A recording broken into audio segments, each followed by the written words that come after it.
Hafaday, good morning. Thank you for Good joining morning. us. The Committee on Health, Tourism, Historic Preservation, Land and Justice is now called to order. It's Monday, November 23rd, 2020. The time is 9 a.m. Notices for this virtual confirmation hearing were disseminated via email to all senators and all main media broadcasting outlets on Monday, November 16, and again on Friday, November 20, 2020. The notice was also published in the Guam Daily Post on Monday, November 16 and Saturday, November 21, 2020. The Zoom meetings hosted by the legislature's MIS and my staff, and I thank them for their assistance. They will keep everyone on mute until you are called upon by the chair. So we have two appointments on our agenda this morning. One is the appointment of Scott R. Shea, MD, as a member to the Guam Board of Medical Examiners for a term length of 4 years from May 13, 2020 to May 12, 2024, to fill the seat of Dr. Vincent S. Duenas, whose term has expired. And the appointment of Louis G. Cruz, MD, as member, Guam Board of Medical Examiners for a term length of 4 years from May 13, 2020 to May 12, 2024, to fill the seat of Kia Ramani, whose term has expired. I'd like to acknowledge the presence of our speaker, Speaker Tina Muñoz Barnes. Thank you, Speaker, for being here this morning. And we will get started. So since both of these nominees are for the Guam Board of Medical Examiners, I'm just going to read an excerpt from the statute which outlines the duties of the Guam Board of Medical Examiners.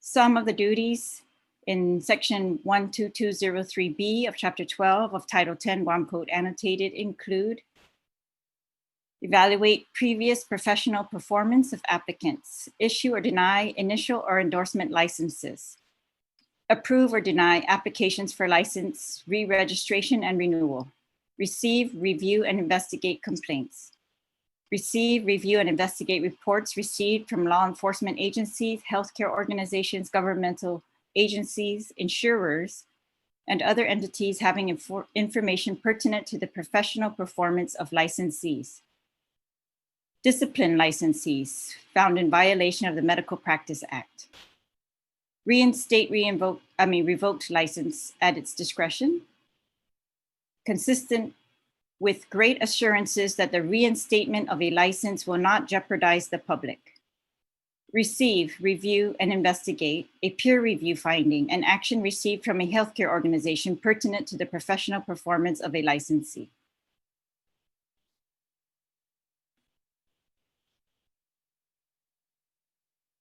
All right, so first we're going to hear from those who've signed up to testify, and then we will hear from the nominees themselves. So first we will hear from Mr. Roy Adenay, and we are beginning now with the appointment of Dr. Shea. And so we will hear from Mr. Roy Adenay, who has signed up to testify. Roy, thank you for being here this morning, and you're welcome to testify. Thank you, Madam Senator, Madam Speaker, Tina Muñoz Barnes, and the rest of the folks out there.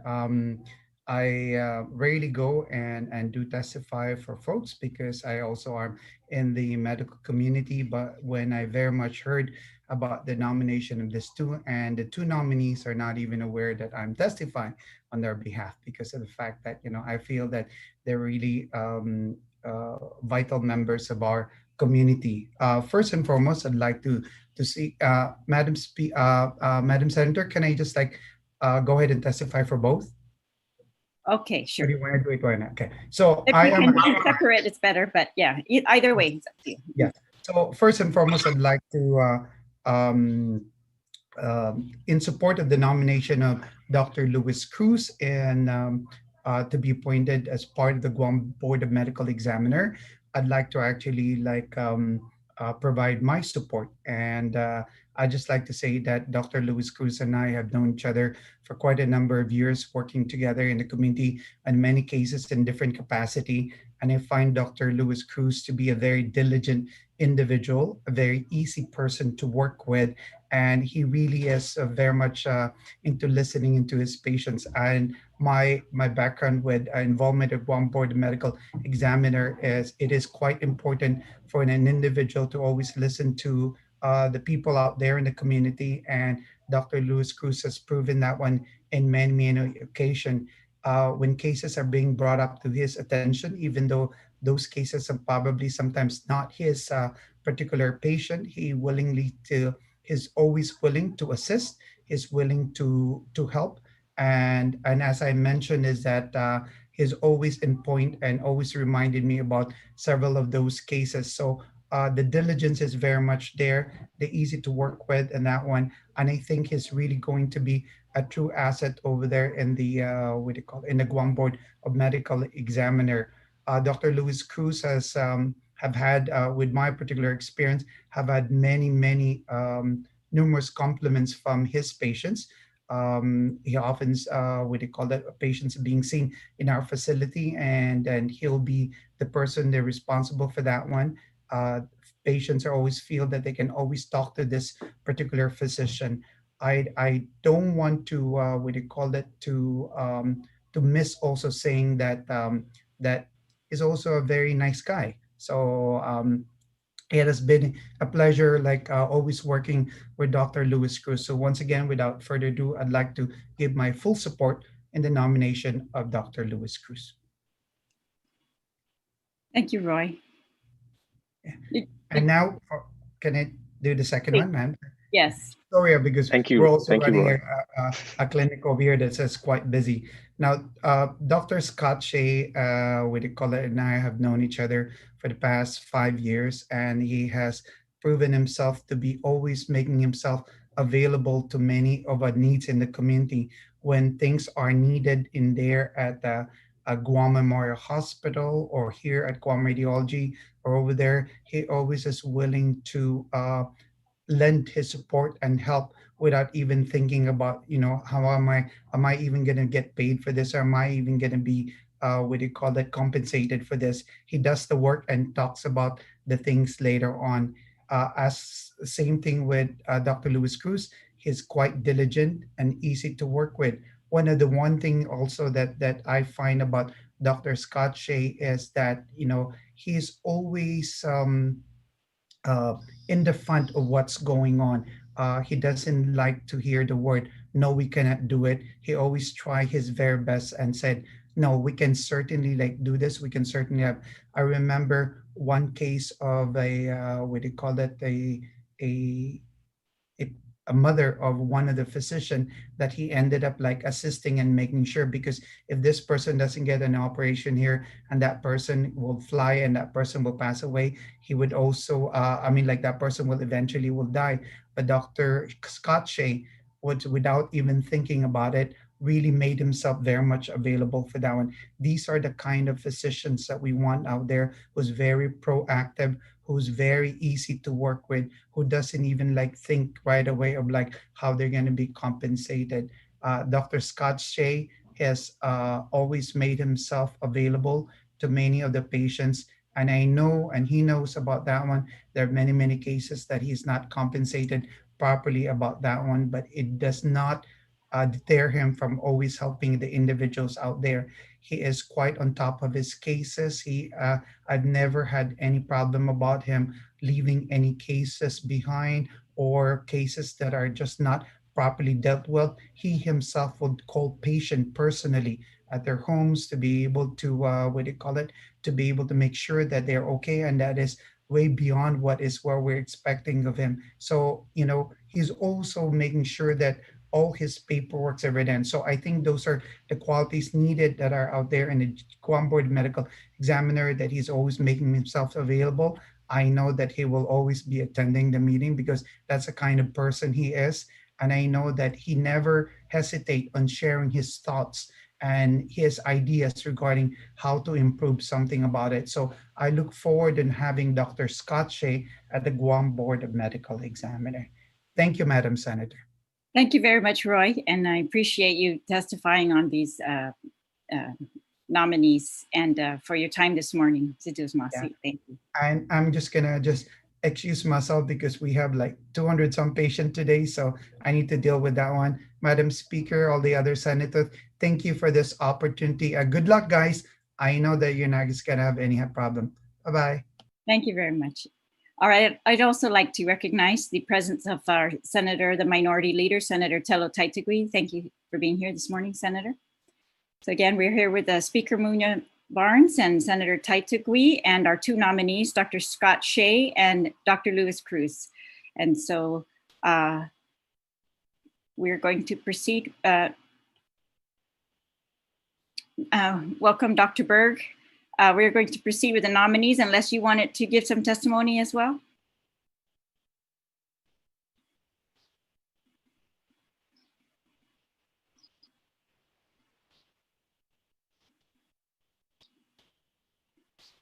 I can't hear you, Dr. Berg, but Dr. Berg is the chairperson of the current chairperson of the Guam Board of Medical Examiners.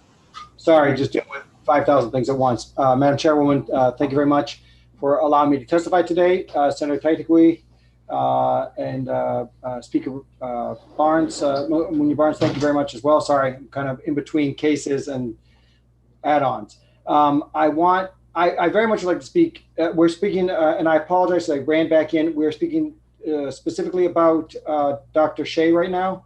I guess we're going to talk about both nominees at the same time. So yeah, if you don't mind, because I appreciate it if I could talk about both at the same time. So I think let me talk first about Dr. Shea, because Roy just talked about Dr. Shea as well. I think the thing that distinguishes him as an interventional radiologist from others, and but I think this is also important just as a physician, and why I think he would be a very good member to a good person to add to the board, is he's gotten himself involved with the community of physicians at GRMC and outside. So what the benefit of that is that he doesn't see himself simply as a proceduralist per se, but more as a physician and more importantly, a member of the community. And he has helped to drive some processes that require that. And that's where I see that he works very well with other physicians. For example, his stroke program that you could say single-handedly did it, but that's actually not true. It's his leadership that did it. It involved a large number of people. That's a program that in a rural community like this is extremely difficult to establish. And we're very fortunate to have a neurointerventionalist who can go in and repeatedly demonstrate the benefit of dissolving clots in a person who's having a stroke, much in the same way that it benefits patients who have had a similar event in the heart. That we're all aware of that, and we expect that if you go in and have a heart attack, that someone's going to quickly do an angiogram and dissolve a clot if it's there, or stent, or whatever it is that's needed. In the brain, this happens very frequently, as we all know, and you have strokes and aneurysms and other such things. That he has now established that if a patient gets to GRMC in time, they will get treated, and many of them will have a complete and full recovery instead of dying, or as they say, a fate worse than death, which they can be locked in, and the impact on the community, meaning that they can't communicate and things like that. So the impact on the community is enormous. That could not happen single-handedly. So it's better to say that he led the charge in establishing everything that needed to get done at GRMC and getting the physician community educated, and working with people within the healthcare arena, including ambulance and emergency medical technicians, so they understand how quickly, where the patient needs to go at the time of that the call comes in. I could go on and on, but the fact of the matter is, it's an unusual thing to be able to establish that with one person taking the charge in a community where he came in and said, I want this to happen and I'll stick with it. And I wouldn't say we were surprised, but I wouldn't have been surprised had it been somebody else if they gave up, because that's a hard thing to do, and he did it. Now, the aspect of him reaching out beyond the patients, beyond what he just sees, where he's calling family members, calling other physicians to coordinate care. You'd hope that this happens everywhere, but it doesn't. And he stands as an exception there in that he will go out of his way on weekends to coordinate care, whether it's sending the patient off island and calling the providers off island, or doing another thing that he did with our facility, which is to help us to get integrated, so that if one of us were to go to GRMC today and you had a head CT or another kind of exam, an abdominal CT, that the reading physicians now have access to the studies that were done at GMH or CHC for that matter, or GRC, and we're working to get all facilities involved in that. So we as a community, you don't want to repeat studies, and you don't want to say something looks new when perhaps it was there a month ago, and you can change what happens to a patient rapidly. And if you're in the emergency room on a Sunday night at 2 a.m, You don't have time to call and ask, the patient said he had an exam done a month ago, could you pull it up? Instead, he has worked to integrate that. The impact is huge, but part of it is indeed part of what makes me feel he'll make a great member of the board, in that he already has shown that he wants to improve the care systemically on Guam. That makes someone who is responsible. And he's been involved in the administration at GRMC. I know that because we work together in many logistical things, particularly with COVID. And so he I think it is fair to say that he has already demonstrated his willingness to improve quality of care on Guam and to put the time in that's necessary, because sometimes people don't realize the time that's necessary to be a good board member.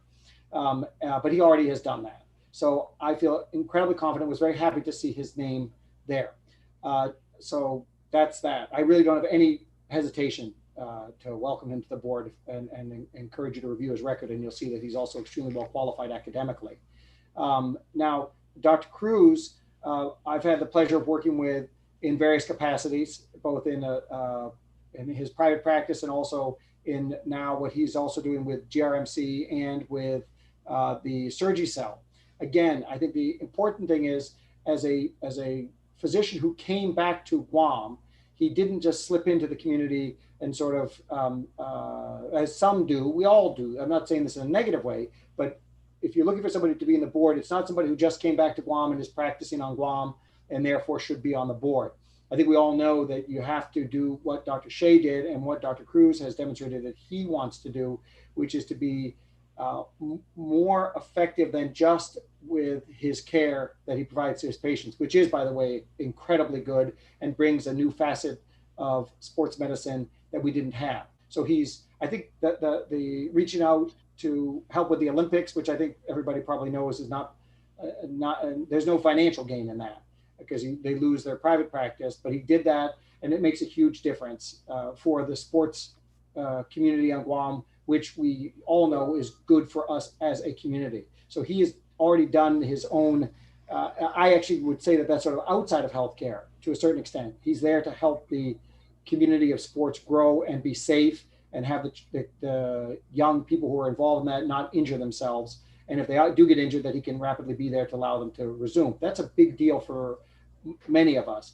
Being involved with the National Guard also is important, because he brings that perspective and also can help us when we deal with things that we often are confronted with, which are on both sides of the fence. I myself am an Army veteran, and that's been extremely useful for me, but there are no other veterans on the board at the moment. So, and in fact, I might add that Dr. Shea was also a veteran, unfortunately in the Navy, but we can deal with that. He gets maybe half credit for that. But for Dr. Cruz gets full credit for putting on the Army Green uniform. And that is very beneficial to us in dealing with not just guardsmen and reservists, but guardsmen and women, of course, and reservists, but also in dealing with things that occur on the other side of the fence, as we call it, we deal more and more with that because the federal government has started to shift a lot of the care to the outside. And also, as I think all of you know, the care has also been a change in terms of military physicians working out in the community, which is much more common now than it was before. So we have to deal with issues that relate to what's happening at Naval Hospital, at the Anderson Clinic, as well as in the community, in a way that we didn't have to before. Those challenges are there for us. So, and Dr. Cruz, as many of you may know, is extraordinarily easy to deal with and gets along very well with people who are strongly opinionated in one way or the other. We find that on the physician advisory group for the governor, that they're very strongly opinionated people. And I even think within the surgery cell, you find that as well. And he's quite adept at trying to take out the personal and emotional aspects of things that are inherent to what we do on the board. Everybody feels when cases get settled, you never want to strive for one person wins and one person loses. If you can find a method where the person who complains and the person who the complaint is against feel that they were treated appropriately and that things happened in a way that is very reasonable. That's what we look for all the time, not to have one person feel they won and the other person feel they lost.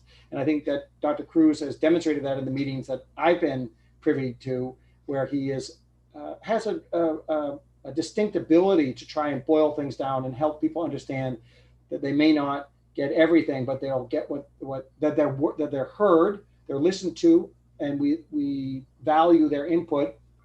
And I think a lot of times people just need to feel valued, and that's part of the board also, is the value.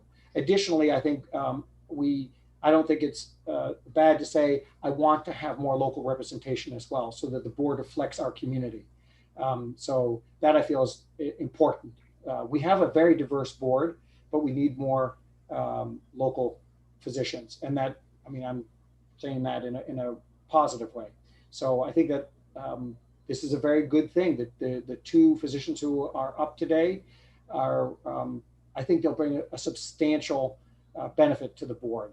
And I strongly endorse both of them. I'm very happy to see both of their names. And that's all I have to say, because I've got to go poke somebody else with a needle, I think, or at least go talk to a patient. Hopefully not. Thank you. Yes, and but I'll take a minute or so if you have any questions, Madam Chairwoman, Speaker Munya-Barnes, or Senator Titlegy.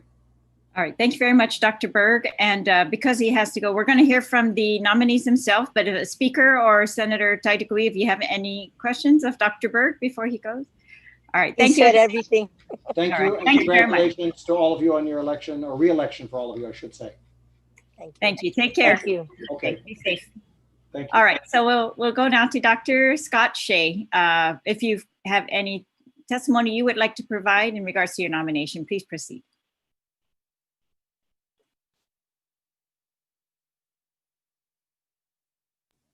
I'm sorry. I just wanted to say I've been here for 5 years, and I think I have a pretty good feel for the medical community here. I work at GRMC. However, I do cover when the IR doc at GMH is off island, so I do a few weeks a year over at the other hospital. I'm ex-military. I was in the Navy for 11 years, so I have rapport with the Naval Hospital as well. And as Dr. Berg had mentioned, we GRMC and GRC have kind of collaborated on a radiologic front. So I have a good working relationship. We share resources, equipment. Sometimes when one of us is missing a key item, we can cross-pollinate our inventory. So I think that, and as I say, I've talked to a lot of the primary care physicians in the community. I think I have a good understanding of the medical climate here on the island and in the region, and I very much look forward to contributing more. Thank you very much, Dr. Shea. Dr. Cruz? Hi, good morning, everyone. So I am born and raised in Georgia, where Senator Terlaje is from. And, you know, I as a local boy, you see a lot of challenges in the healthcare profession, and as not the healthcare profession, but the healthcare field, where, you know, families are very important in taking care of their sick loved ones, not only at home, but also in the hospital. But I'm a family medicine physician and a sports medicine physician, and I chose those specialties because I see that as this pandemic has shown, that we are a sick population, and those specialties allow me to help promote prevention, help us. And what I'm really passionate about is trying to break the cycle of chronic disease that we see in our families, where generation after generation continues to develop diabetes, high blood pressure, heart disease, and trying to educate and empower my patients every day to really make those necessary health changes and lifestyle changes, and and getting them involved in exercise and a healthy diet. So that's where I'm coming from, and I'm happy to be nominated to the board to ensure that our island maintains our high quality of health that we have, and to improve on areas that we need to.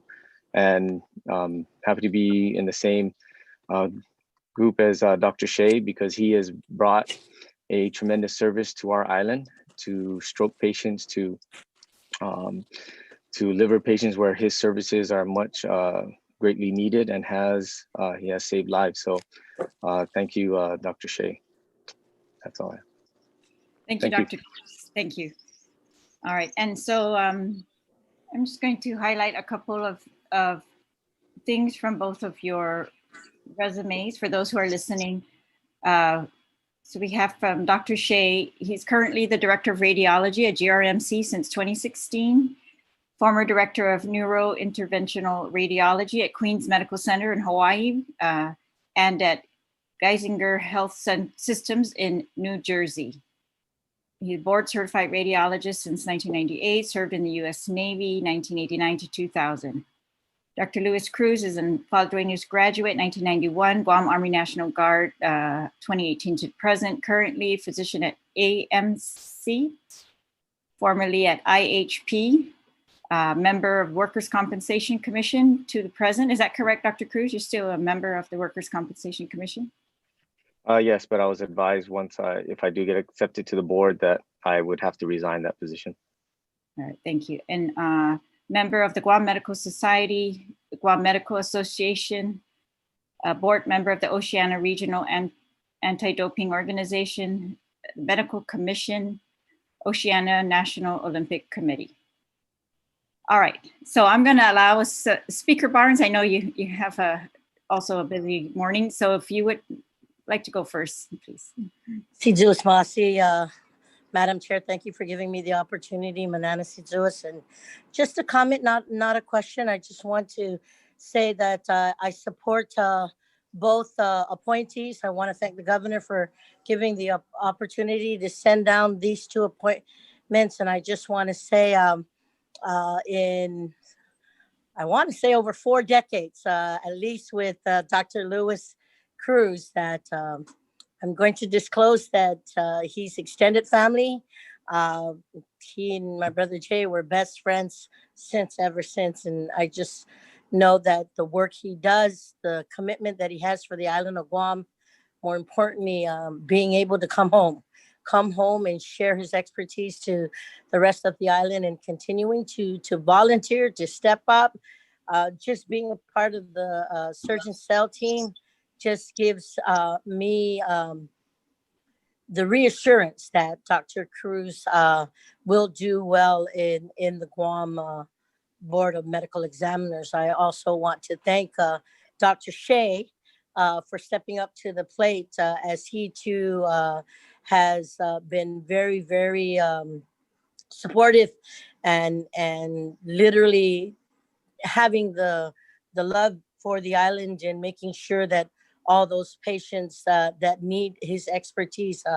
I must say that a couple of years ago, when I guess tragedy struck with our island, for our family, if it weren't for Dr. Shea, I don't think my mother would be here today. And I just want to thank both of them, because they continue in the care of my mother today. But besides that, the work that they do in the community, the work that they have, I want to say goes beyond reproach. And these guys, Speaker, you're getting cut off.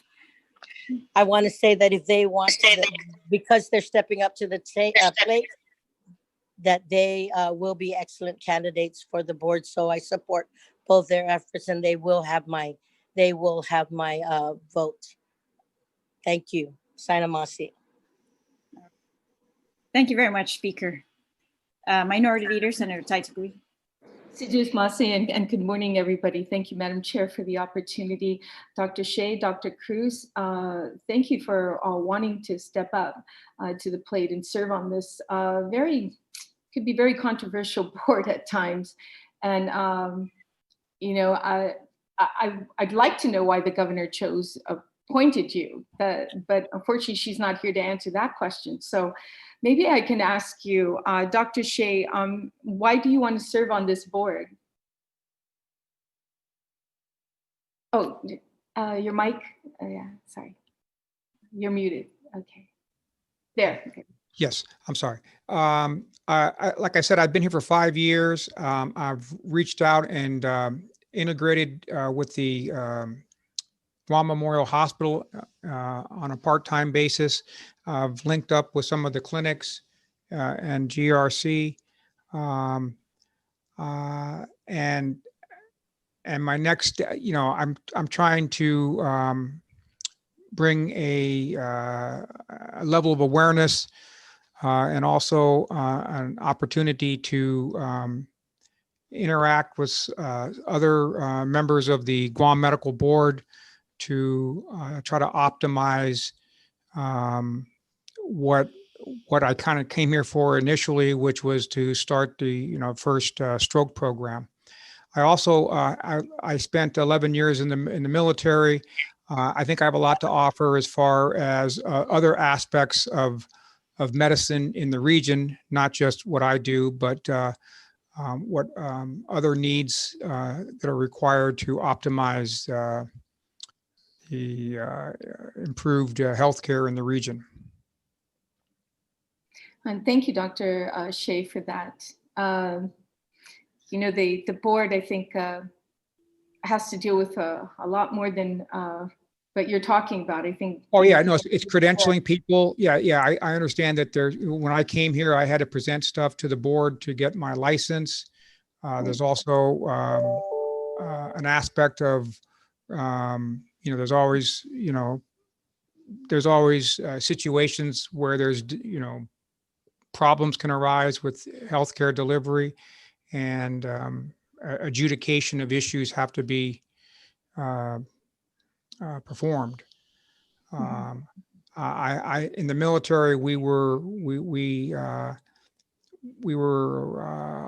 tasked with that responsibility at big medical centers where I worked in the past, and so I look forward to trying to share what I've learned in the past from the leadership programs in the military, and like I said, my goal is to become more of a vocal leader in the community. Okay, thank you for that answer, Dr. Shea. Dr. Cruz, yeah, I'm glad to see that. Like Dr. Berg said, we have a local boy on the board, and that's all in good intentions, so that I guess, like Dr. Shea, I'm pretty sure he can ask you how to speak Chamorro, certain words you want to know, or cultures here. So it's good to have someone on the board that's local, but a lot of those who are serving on the board have been here for many, many years.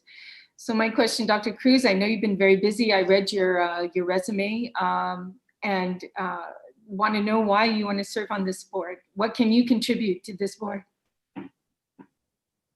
So, what I want to contribute to this board is really to maintain a high standard of care and ensure that the quality of care remains on Guam. Gone are the days of, just because we need bodies here on Guam as far as physicians or other healthcare providers, that we accept people who have not able to get any license anywhere else in the U.S.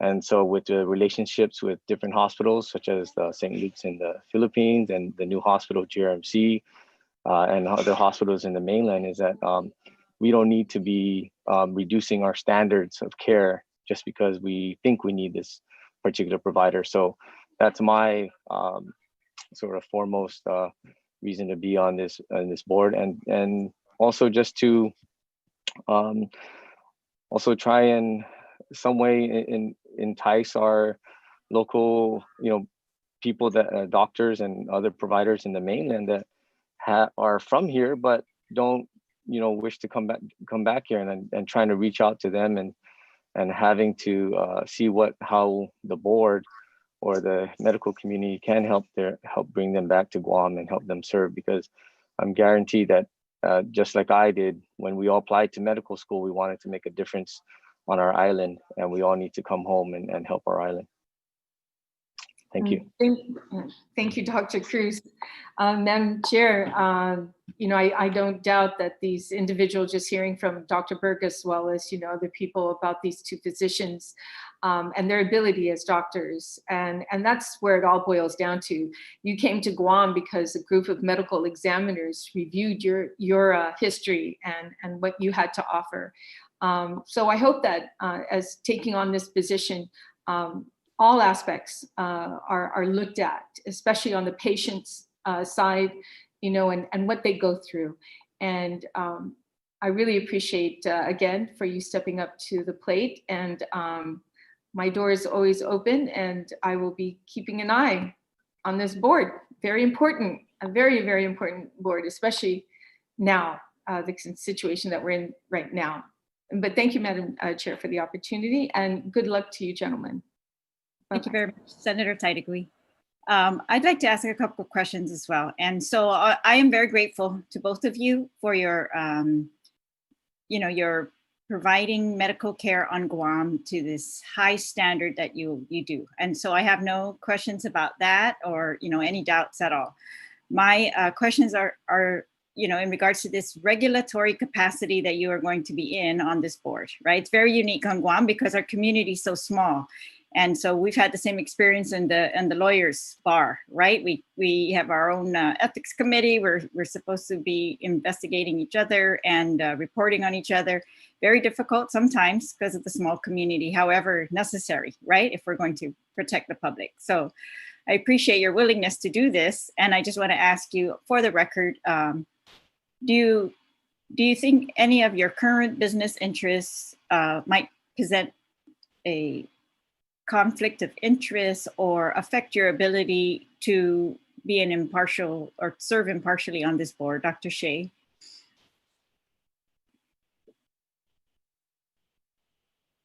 Oh, Dr. Shea, can you turn off your mic? I mean, turn on your mic and just leave it on. Yeah. Very important question. I have no disclosures to make because I have no business or financial allegiance to any private enterprise, medical or non-medical, on the island. I own a property where I live, and I work full-time with at the Guam Regional Medical City. So I don't think that there will be any situations where, because of business interests, that I will be compromised in my assessment of situations that may arise on the board.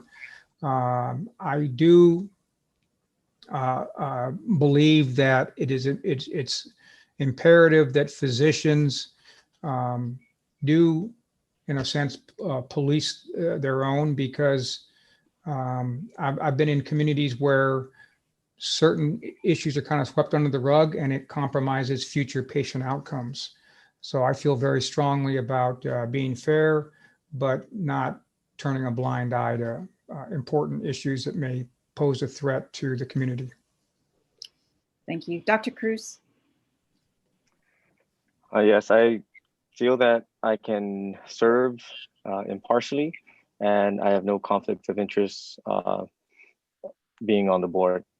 And again, yes, to just reiterate that, yes, I can be fair, and of course we are dealing with people's livelihood as far as providers, but at the same time we're also dealing with people's lives, and to try to balance that, and also to also with the legal aspects of patient care, and to ensure that we maintain those high quality standards. Thank you.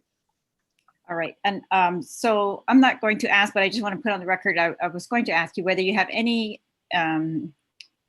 issues attending the board meetings, given your present employment and obligations, but I'm going to give you some time. Please let me know if you do. All right. Otherwise, I'm going to just guess that you don't, or because we yeah, we might have to cut this hearing a little short. So I'm just going to proceed with my next question, which is, all right, so there are several issues, controversial issues facing the Guam Medical Board. Of course, we've had, complaints against physicians that, some in the community believe the board has not addressed these quick enough, or they haven't addressed them impartially enough. And so that's the kind of atmosphere that you're walking into, I think. Everyone wants, of course, they want these to be transparent. And so I know that we've had some oversight hearings on the medical licensing board to ensure that they make improvements. And so there are some improvements. For example, the Patient Protection Through Information Act, they're beginning to comply with that, which is a requirement to put information up online regarding physicians and complaints against them, and outcomes, of course. We found out through our oversight that, for example, we were trying to investigate malpractice and the malpractice licensing, or the malpractice laws, arbitration laws, and we found that malpractice insurance companies were supposed to be reporting to the board, and they had not been, and the board had not followed up with that. We also found, again, the complaints that the investigations had taken just too long, or were not handled impartially or transparently. Of course, the impact of this on the community. The community has to have trust in this board. They have to trust you, that you're, despite your friendships, despite anything else, that you're going to act impartially. So do you think that Guam medical licensing minimal requirements, which allow physicians to practice on Guam, need to be improved? Or that's another, I guess, role of the board, is to recommend, changes to the laws if we need to have those. And I guess, so the question would just be, are you able to perform that function as well? To look at the laws and make recommendations where you think we have loopholes, or that we are compromising standard of care because we need improvements to our laws. Dr. Shea. Absolutely, ma'am. Absolutely. So, like I said, I don't take this responsibility lightly, and I fully understand that the board has to be representing the people, because we're in a position to evaluate for possible incompetency, and that cannot be ignored. So I understand that. I mean, there can be some difficult decisions, because, as Dr. Cruz mentioned, we're talking about people's livelihoods, but I think that lives trump livelihood. Appreciate that. Dr. Cruz, if you want to add anything else. No, I also take this responsibility very seriously, and absolutely will look to maintain our standards, and also review our standards and see if it is compromising our patient care, and to address those. Do you have any suggestions as to how the board might be or address accusations of being non-objective, or how they could be more objective in evaluating applicants or complaints against applicants in this small community? I don't know the whole process with the complaints against physicians in the community or healthcare providers in the community, but I think that sometimes having a blinded situation where you're not aware of the identity of the physician, you have to obviously know the details of the case, but that might, I'm not sure, not having been a member of the board yet, I'm not sure if identities are known at the outset. but that might be a good change. I know. Okay, so I realize, yeah, you need to serve on the board perhaps to have some, but please don't hesitate while you are there to suggest to us lawmakers if there are any improvements that you see. Dr. Cruz, did you want to add anything to that? No, and I think we do have to sort of get in there and see how things are being run, and also the issues that need to be addressed, but also just learning from our counterparts, you know, in the mainland or Hawaii, and how they sort of run their boards. And you know, you hear stories of how boards can be overzealous, and then other boards that are sort of more passive. And so just trying to understand the legalities as well. But yes, I agree that blinding you know, the members from the names of the providers does make can help, and will, should make a difference in how we process these complaints. All right. All right. I appreciate your testimony here today. Again, we will, you know, complete the committee report, puts this in front of the other senators for their vote as to your confirmation. And if you are confirmed, I do wish you the best. I of course, I think, you know, despite the physicians being our heroes at this time, the community is still insisting, and we hear it almost every day. At least I do, because I am the health chair, and I still receive complaints about, you know, actions of the board, or, you know, whether they're objective. And so I just really want to impress upon you that your work on this board to bring trust to the board, you know, bring the public's trust to it is crucial. It's critical. And if the public can trust the board, then that's really going to help all of us be assured that we are receiving the standard of care that is good for our community. If anyone else would like to add anything before we conclude, speaker, senator, doctors? Again, thank you. Thank you for your willingness to serve on this board. I understand it takes quite a bit of time because you review a lot of applicants regularly, and so I appreciate your willingness to spend time in this capacity, and I'm grateful for it. Thank you.